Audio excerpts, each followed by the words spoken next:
Merci, Monsieur le Ministre. La parole est à Madame Dominique Orliac. Merci, Monsieur le Président. Monsieur le Ministre de l'Éducation nationale, la carte scolaire est la traduction concrète de la politique que vous menez en faveur de l'éducation nationale et qui permet la répartition annuelle des 60 000 postes supplémentaires en contraste avec les 80 000 suppressions de la précédente majorité. Vous avez rappelé des priorités auxquelles je ne peux que souscrire. D'une part, favoriser la scolarisation des enfants de moins de 3 ans dans les ZRR. D'autre part, mettre en place ce dispositif plus de maîtres que de classes dans les secteurs les plus fragiles, tout en renforçant la formation des enseignants. Cependant, depuis plus de 5 ans, l'Académie de Toulouse est déstabilisée par les moyens attribués au premier degré. Certes, la Haute-Garonne, dont les effectifs sont dans une dynamique d'évolution sans précédent, doit avoir les moyens nécessaires pour répondre à ses besoins, mais certains départements, les plus ruraux, comme le Lot, n'ont pas à faire évoluer leur structure de façon drastique avec des moyens en diminution. Or, les premiers éléments qui nous sont parvenus concernant la carte scolaire dans le Lot font état de la suppression de 8 postes dans le premier degré pour une diminution d'effectifs seulement de 32 élèves et de menaces sur certains RPI et donc d'écoles. Même si nous savons que le Lot, comme d'autres départements ruraux, présente une baisse démographique mais une population scolaire en diminution, je veux ici rappeler solennellement l'attachement de chacun, élu, communauté éducative, parents d'élèves, citoyens, à la qualité de l'enseignement pour tous les élèves, quelle que soit leur origine sociale ou territoriale.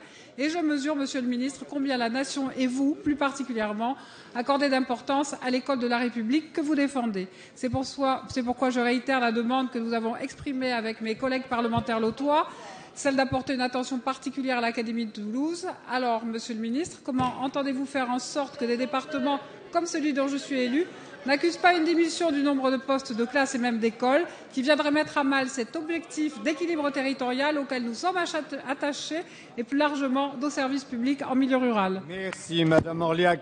La parole est à Monsieur Vincent Peillon, ministre de l'Éducation nationale. Monsieur le Président, Mesdames et Messieurs les députés, Madame la députée, la carte scolaire, en effet, elle est la traduction territoriale chaque année de la politique d'éducation et, pour ce qui nous concerne, de la priorité accordée par le Président de la République et le gouvernement à la jeunesse et à l'école. L'engagement de créer 54 000 postes pour la seule éducation nationale, 5 000 pour l'enseignement supérieur, 1 000 pour l'enseignement agricole est tenu. Et depuis le début du quinquennat, c'est 21 911 postes qui ont déjà été créés, dont 8 804 pour la rentrée 2014. Dans l'Académie de Toulouse, pour le premier degré, alors que vous aviez connu, vous l'avez rappelé, des suppressions de postes importantes, dans votre académie, 150 postes pour le seul primaire supprimé en 2011, 227 en 2012.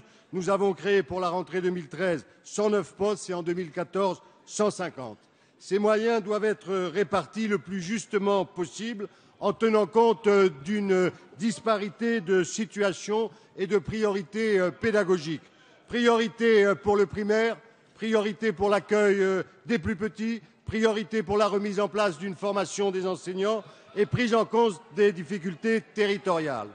De ce point de vue, je vous rappelle, et vous avez eu l'amabilité de le faire, que la Haute-Garonne est en progression démographique extrêmement forte, plus de 2 600 élèves que l'on doit accueillir à la rentrée, ce qui n'est pas le cas partout, que son taux d'encadrement est beaucoup plus faible, moins de 5, c'est le plus faible de France, que les autres départements, puisque dans le vôtre, il est de 5,85.